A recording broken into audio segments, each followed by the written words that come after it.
Hi, welcome back to my channel. My name is Jacquelyn Lopez, and today we are going to be making this adorable wall hanging, and best of all the materials are from Dollar Tree. I think this project ended up costing me less than $7 to make, and I absolutely love how it turned out. So follow along so that you can do it with me.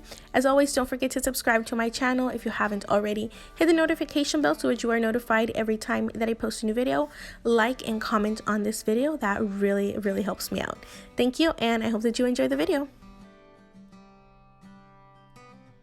So these are the supplies that you're going to need. Obviously, we're going to need lots and lots of yarn. I bought all 6 of these from Dollar Tree. And then we are going to need 1 wood craft dowel. And I'm going to use the craft clamps to keep my separate color bundles together. Okay, to get started, we're going to open up our wood craft dowels. And I am using these that are 12 inches long. I want my wall hanging to be narrow and really long. Now I'm not going to attach anything up top to hang it. I'm going to just use some push pins, which will be hidden by the yarn wall hanging itself. Now again, I want this to be very long, so the first thing you're going to do is decide how long you want it, and I am going to use all of the same yarn. So this is all the yarn from Dollar Tree, and again I have several colors.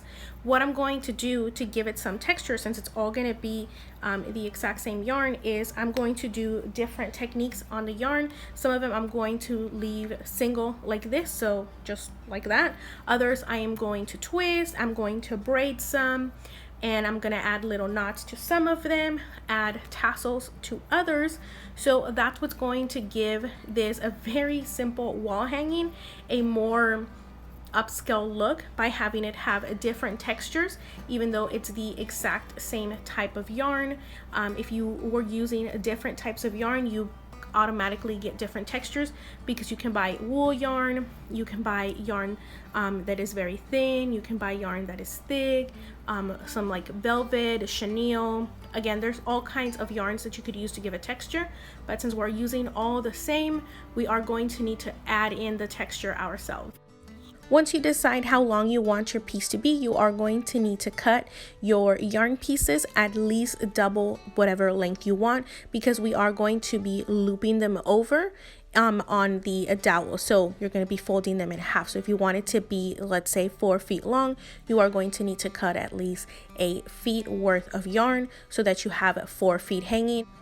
Keep in mind that whatever technique you do to the yarn will also take up some of the length. And here is my first strand cut to length. I did keep in mind the fact that this was going to be looped over the wooden dowel. I also made some aglets on this one so that it didn't unravel, since I'm going to use it to cut all of the yarn. So I'm going to do different variations of this size, either the exact same size or longer, because again, depending on the technique is how much of the bottom length it's going to eat up. I'm going to cut all of them in all of the different sizes, and then I'm going to gather them into bundles of 5 or 7. Okay, so this is how I am going to hang it, just by 2 push pins, and they're going to be hidden by the yarn itself, and I'm going to attach them as I cut them. This one is a set of 5, so down here we have 10, because again it's folded over.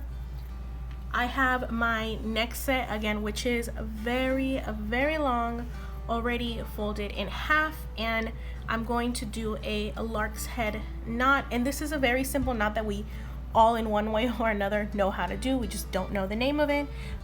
Basically what I'm going to do is, with this loop from folding it in half, I'm going to push it in through the back, and I'm going to pass all of this through here. Oh, see, and I did it backwards. We all make mistakes. I don't mind showing mine.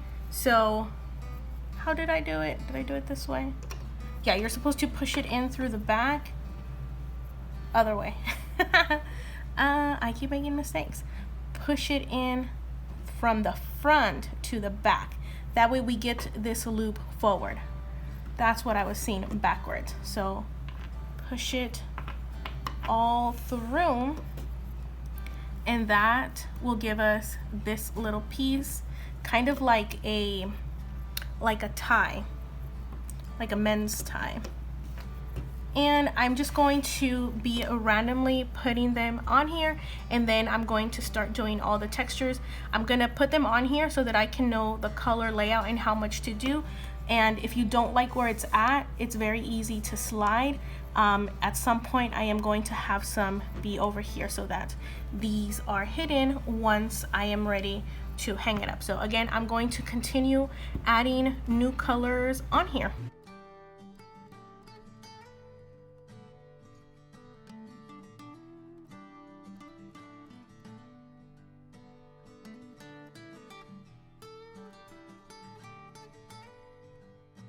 And now I am done looping them all through the wooden dowel. This is the pattern that I settled on. As you can see, some of them look thicker than the others.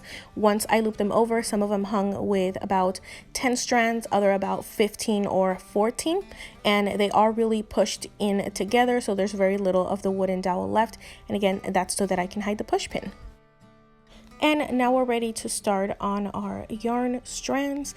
And again, I'm going to do this by color. So each technique is going to be on a strand of its own color. I'm not going to combine them in any way. For this first one, I am going to be doing a braid, and it's a very simple braid. So I'm going to separate it into 3 equal parts. And I'm going to just move the left and the right over to the center. So here we have it again, very simple braid. One thing I did want to note on this braid is that I am making it tight. So if you notice, my hands are really close to where I'm braiding. That's just so that I can quickly pull on it and make it really tight. Just keep in mind that when you're doing it really tight, sometimes the bottom strands start to braid in the backwards direction. So just keep that in mind. I learned from my mistake and I had to go and unravel the bottom, but then I just kept on going with my technique, making sure that I was keeping them separate enough to where it was still nice and tight up top and nothing was happening at the bottom. Once you're done with your braid, you are going to want to make a really tight knot again so that it doesn't unravel from the end. So now we're going to move on to the next one. On this one, what I'm going to do is I'm just going to twist it around. So very simple, just grab them, and again, I'm keeping this one tight because it does undo itself a little once you let go. And again, the same thing, once you do your knot and you're done, you are going to want to make a knot at the end so that it doesn't fully unravel. And you can see once I've let it go how the technique really takes shape. Now we're going to do the same technique but a little bit different over here on this yellow one. I'm sorry, orange one. So what I'm going to do is I'm going to separate it again into equal parts, but I'm going to twist them on their own. And then I'm going to do the same technique that I did on the blue one. So once they're individually wrapped in opposite directions, I'm going to grab it and I'm going to twist it on its own. Again, keeping it as tight as possible. I was doing this one from far away. So I'm sorry if you can't really see, but it gives you a little bit of the same technique. It just looks a little bit looser. And again, once you let go, the pattern will start to take place. And again, make sure that you make a knot at the bottom. Now for this one, I am going to do a knot that I used to do for friendship bracelets, and it's a really cute spirally knot technique. I don't know what it's called, but all I'm doing is I'm taking 2 strands and I'm going to make a knot around the rest of the strands, and then I'm going to pull it tight and bring it forward.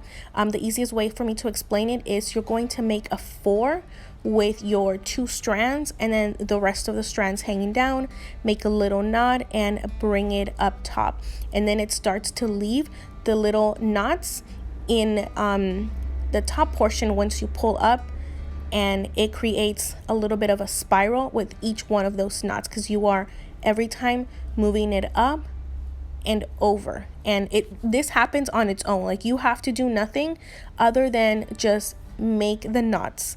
And I'm gonna let you watch this one a little bit, and I hope it makes sense.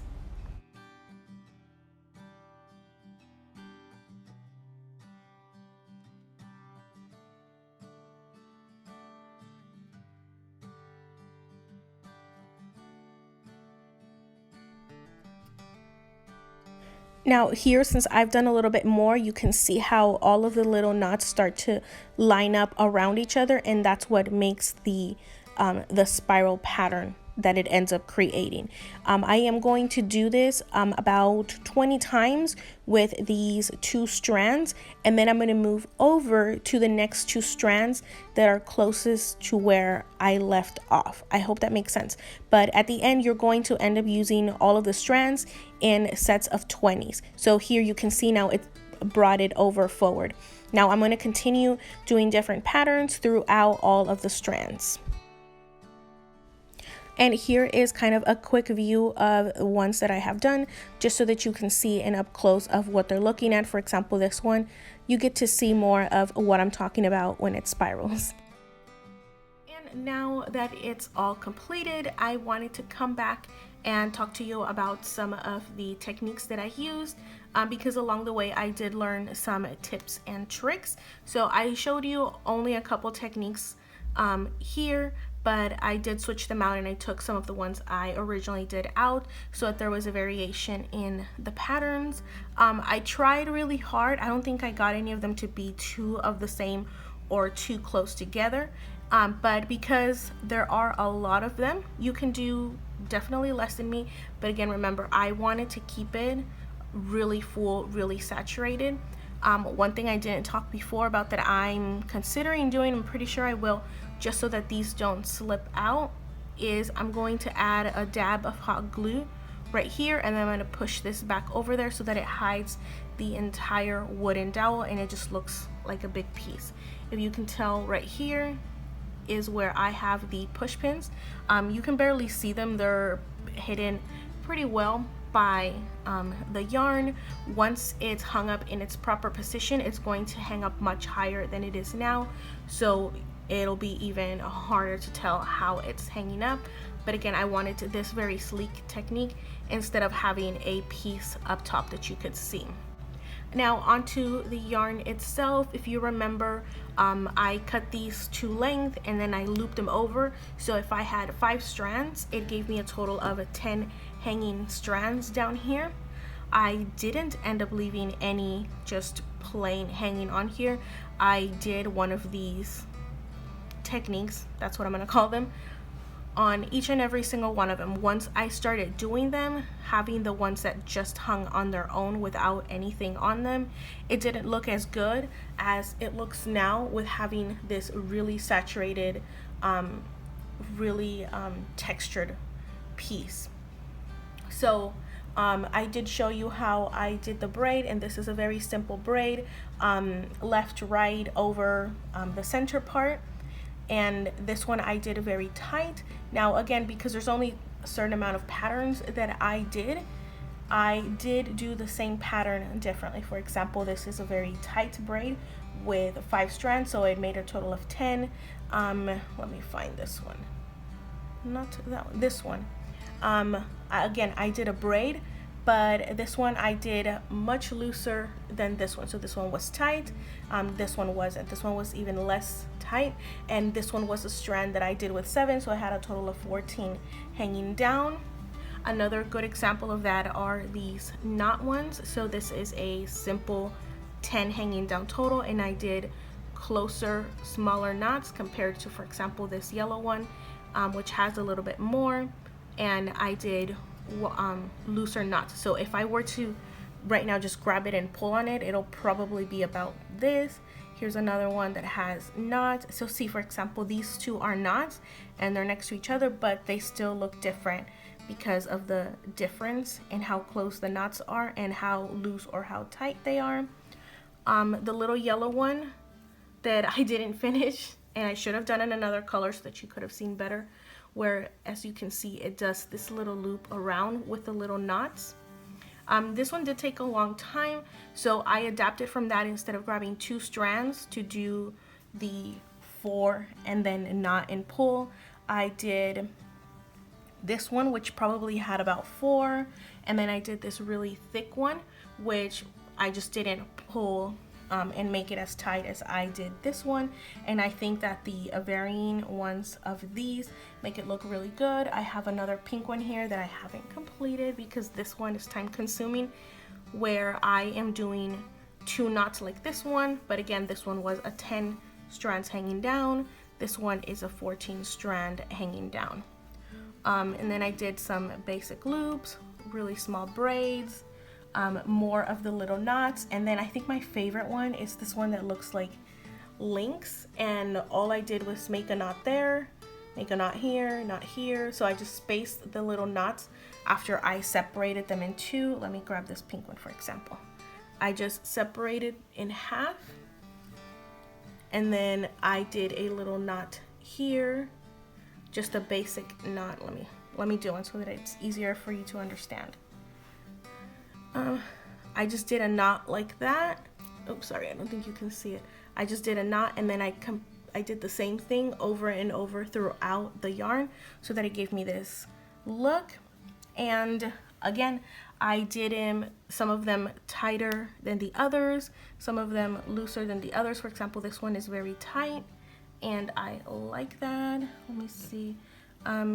This is about the same as that one. I think this technique was my favorite one.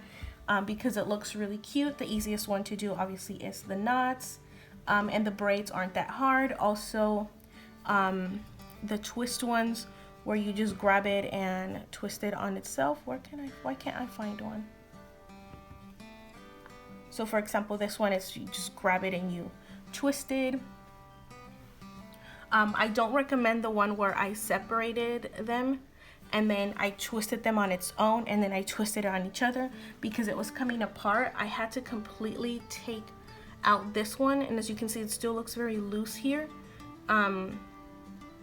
So I don't recommend that. Like, see, it looks tighter down here and in the middle than it does up here. I don't recommend, again, that one because I struggled with it. You can do it and hopefully you don't struggle as much as I did.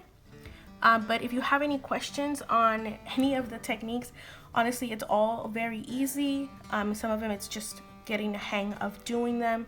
But basically, it's simple things like what you would do like on a friendship bracelet. So if you used to do that when you were little or recently, because we've all had time to pick up new hobbies, it's very easy to do. And again, I love how full and textured it is. It's going in a little kid's room, and I'm pretty sure that she's going to appreciate all of the textures as she grows up and starts touching them. So again, I really love this. I hope they all made sense. If you have questions, again, feel free to ask them down below. I answer every single one of my messages. And here it is hanging up on a wall. This way you can really appreciate how big and full it is. Again, it is a very long. I didn't end up trimming anything down. I left all of my pieces as long as I had made them, and then I just made the knots, and I love how unruly it looks here at the bottom and the different lengths that it gives. Some of the techniques go pretty much all the way down, others they look more loose at the bottom, but I really love the way that that looks. And again, this piece you can modify to your own liking, use any technique that you like, any type of yarn that you like. Again, using different types of yarn can make this more upscale looking for maybe like an adult room, keeping it more of like colors, just different type of yarns. In this case, again, this is going in a kid's room, so all of these bright colors are what make this piece look as good as it does. Now, as always, don't forget to subscribe to my channel if you haven't already. Hit the notification bell so that you are notified every time that I post a new video. Like this video, comment down below, ask any questions, and as always, thank you for watching. Have a good rest of your day. Bye-bye.